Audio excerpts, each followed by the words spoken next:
Ladies and gentlemen, welcome to the Horror Mine. My name is Vic Shy, and this is the Scare Score, where I break down horror movies and rate them on how scary I think they are. In this episode, I'll be going over the 2007 Japanese horror film, EXTE. I'll be going over the events that take place throughout the film while rating the scares on how scary they are or attempt to be. EXTE is one of the weirdest horror movies I've ever seen. It also happens to be a Christmas movie, but how scary is it? Sit back and relax and join me as we explore EXTE and tally up the Scare Score.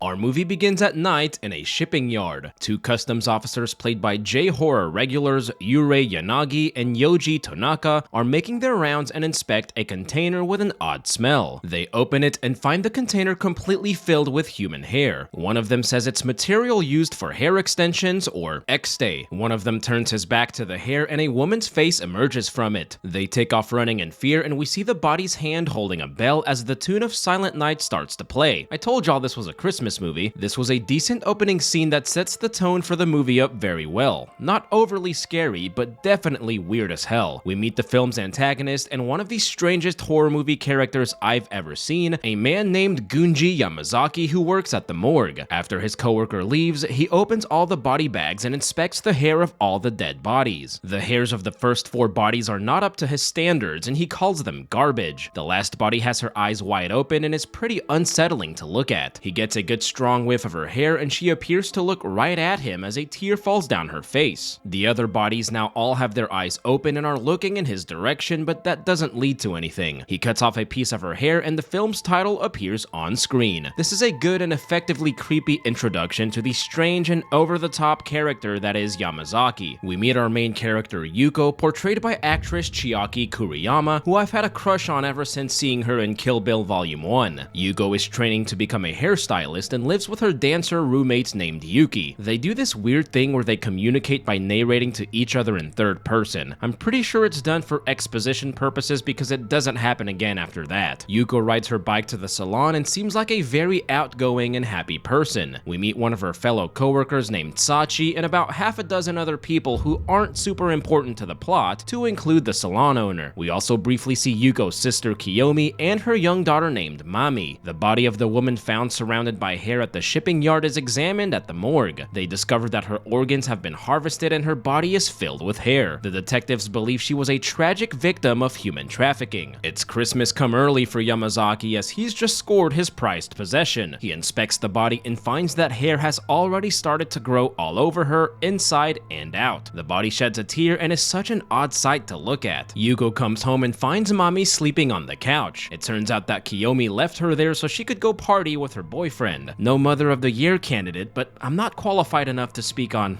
having parents. Yuko yells at Kiyomi over the phone, which wakes Mami up. She pleads with Yuko to let her stay the night in an adorable but sad way. Yamazaki takes the woman's body home where we get a true look into his obsession with hair. His house is filled with mannequins, dolls, and several awards for best hair, although now the mysterious body has just become his real prized possession.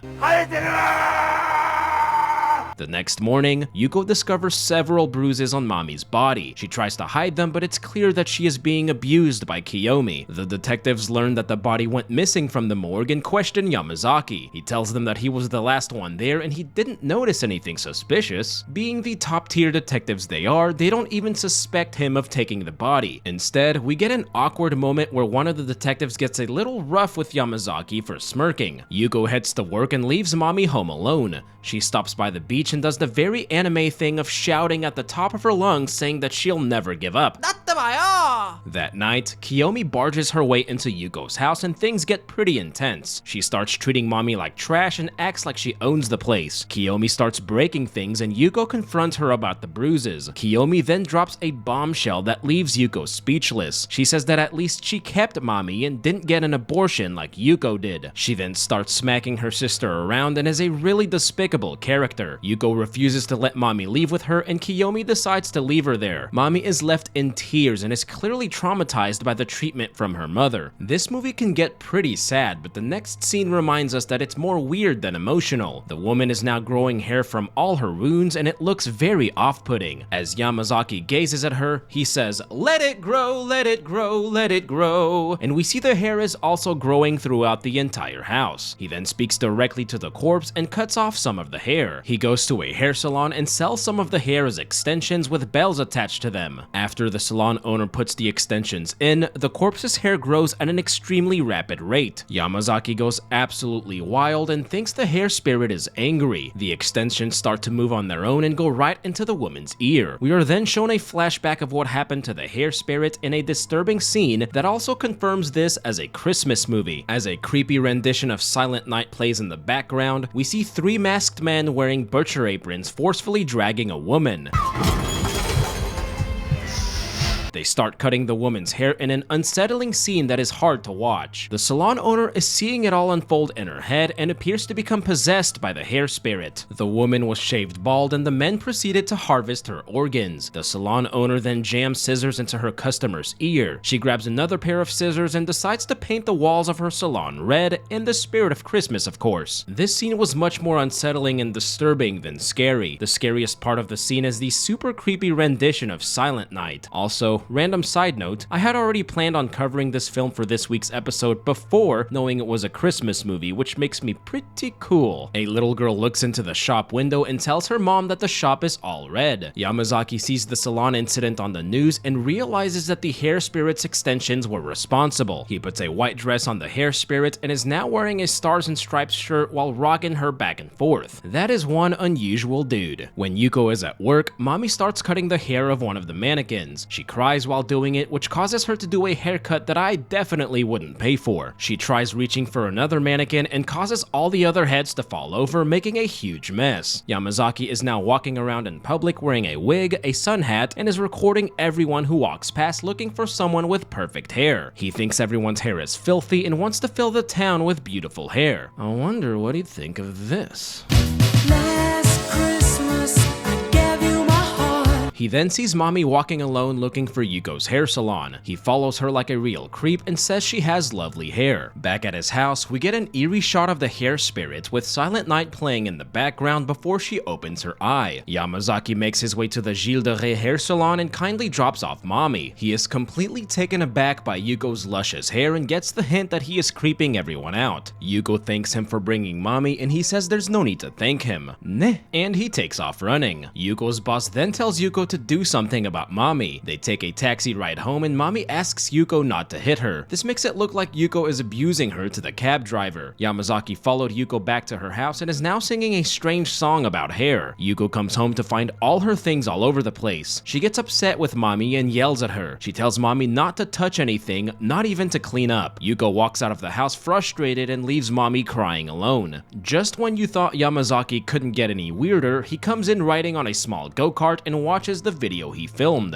Actor Ren Osugi, who portrays Yamazaki, was definitely having a blast playing this role. He goes back to the hair salon and gives a ton of free hair extension samples, hoping to spread the hate and anger of the hair spirit. He continues to obsess over Yuko's hair and bows before walking out. One of her co-workers named Kondo puts in some of the hair extensions and gives us our mandatory Asian horror movie shower scene. In the shower, she cuts her finger on the extensions. Yuko returns home and finds that mommy has cleaned up the mess on her own. Mommy's demeanor is clearly influenced by her mother's treatment, so Yuko tells her to relax and to call her sis. While Kondo sleeps, the hair extensions wrap themselves around her neck and wake her up. She then pulls out a long strand of hair stuck in her eye. She also rips out hair coming out of her finger. We then hear a bell ringing, meaning that the hair extension spirit is about to strike. Hair starts coming out of her mouth and her eyes. At the same time, hair is rapidly growing from the body inside of Yamazaki's house, and we see a continuation of the flashback. Kondo goes into the living room and her hair explodes and gets stuck to the ceiling, which stretches her head. She is lifted up into the air by her hair until it gets sucked back into her head, causing her to fall. Creepy Silent Night starts to play and a massive wave of hair comes out from her eyes and her mouth, killing her. This was a pretty intense and scary scene. It's super over the top, but the visuals of the hair taking over her body are unsettling to watch. Kondo doesn't show up for work the next day, which worries the salon owner. We also get a random scene of Yuki dancing, which feels completely completely random and doesn't really add anything. Kiyomi returns to Yuko's house and tricks mommy into opening the door. She steals some of Yuko's things, including the hair extensions, and takes mommy back to her apartment. Kiyomi lives with her degenerate boyfriend and both of them treat mommy horribly. Mommy's treatment by her mom is super hard to watch and I feel so bad for her. Kiyomi shuts her into the closet, unknowingly saving her from what's about to happen. Kiyomi's boyfriend lays on top of the hair extensions and the hair literally gets stuck inside his arm. Kiyomi finds it amusing and starts laughing right before the hair viciously obliterates them. Unfortunately, we don't actually see the carnage being dished out on the two worst characters in the film. We barely see what's happening from mommy's perspective inside the closet. Kiyomi is briefly thrown right into the closet and looks right at mommy before being pulled out to her death. Yuko comes home and finds mommy missing. Mommy leaves the closet and slowly makes her way through the destroyed apartment. She sees her mother's dead body stuck inside of a wall of hair. The hair starts to make its way towards her and mommy hops off the balcony to escape. This was an intense scene, but I wouldn't call it scary. I don't like that we didn't get to see the deaths actually happen, but I guess the film used up all its budget on the previous death. Yuko speaks to detectives Sugawara and Tamura and identifies her sister's body. Mommy wakes up in the hospital and tells them that it was a hair monster that killed mommy. Detective Tamura correctly believes that Kiyomi's death is linked to the missing body of the mysterious woman. We then get perhaps one of the weirdest scenes I've ever seen in a horror movie. Yamazaki is dancing and singing in his hairy apartment with a very questionable outfit choice.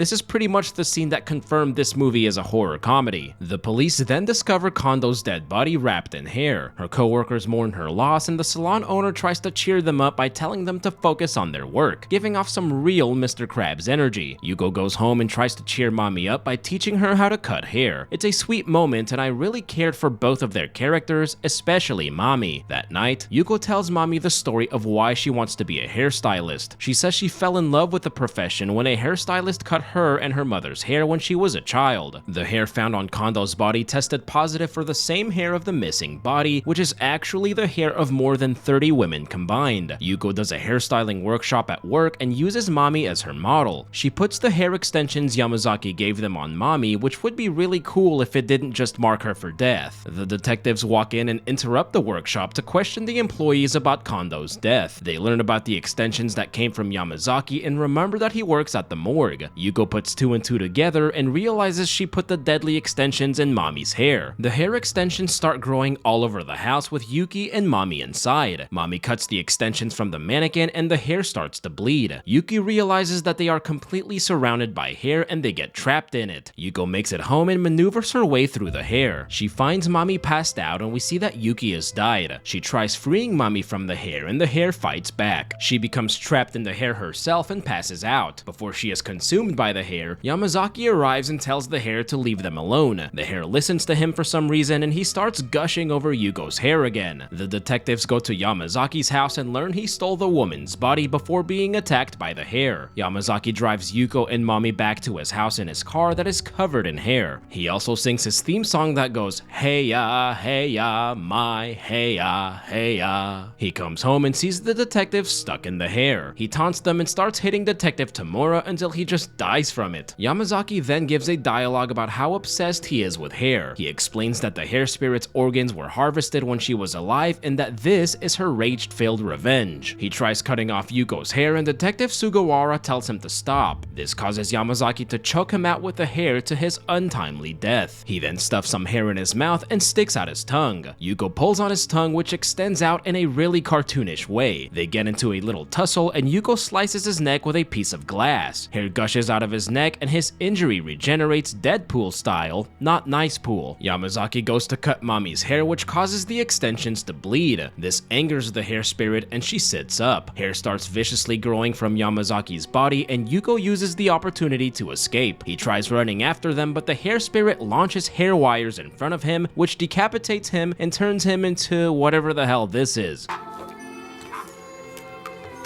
Imagine waking up and finding that under your Christmas tree. I suppose that was justice enough for the hair spirit, and all the hair goes back into her body, making her appear whole again. In the film's final scene, Yuko and Mommy sit together on the beach. Yuko tells Mommy that they'll be together forever as the movie ends. And that, ladies and gentlemen, was EXTE. My friends, it's pretty obvious that this isn't the scariest movie known to man, but it sure was fun as much as it was strange. This movie had a simple premise that was clearly poking fun at the Japanese horror movie genre cliche of vengeful spirits with long black hair. EXTE has some very odd and trippy visuals, and not to mention one of the weirdest horror movie characters ever put to screen in Gunji Yamazaki. I really cared about the two main characters, Yuko and Mommy, and I'm glad they got a happy ending. However, the film is very self-aware and has a lot more comedy than scares, earning EXTE a low scare score of 18%. It may not be scary, but it's a very fun watch that I would recommend to any fan of Asian horror films, especially around Christmas time. The audience scare score voted on and averaged by channel members is 13%. The scariest scene in the film is Kondo's death. It's the most straight up horror movie death that has some really off-putting visuals. I want to give a big thanks to our Golden Kayako Club members and the rest of our YouTube channel members for your continued support. But as always, I hope you all enjoy this video. Thank you all for tuning in, and I cannot wait to see y'all right back here in the Horror Mine. A very Merry Christmas and Happy Holidays. Y'all stick around.